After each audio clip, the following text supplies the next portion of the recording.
Ukipokea namba ya simu mpya, ukipigiwa na namba ya simu mpya, ukipokea utapoteza sehemu zako za siri. Huu ni uvumi ambao kwa sasa una kasi ya hali ya juu, na tayari baadhi ya watu ukiwapigia hawapokei.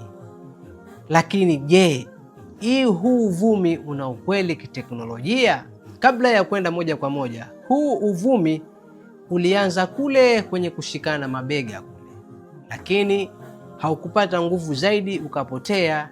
Lakini sasa umevumishwa kwa njia nyingine, ni ule ule wa kushika mabega, lakini huu umekuja kwa njia nyingine. Hakuna teknolojia mpaka sasa tunazungumza, hatujui kesho na kesho kutwa, inayoweza kukupoteza kiungo chako moja kwa moja kwa kupokea simu, kwamba umepokea simu namba mpya, kiungo kikaondoka.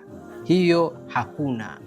Kuna tahadhari zinatakiwa unapopokea namba mpya.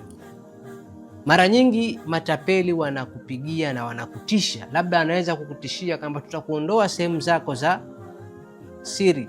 Hii inaweza ikatokea, au pengine wakakuibia fedha zako. La msingi unapopokea namba mpya, tahadhari ni kwenye taarifa zako binafsi na taarifa zako za fedha. Lakini kupokea simu kwa namba mpya haina uhusiano wowote na kupoteza kiungo cha uzazi. Huu ndio ukweli.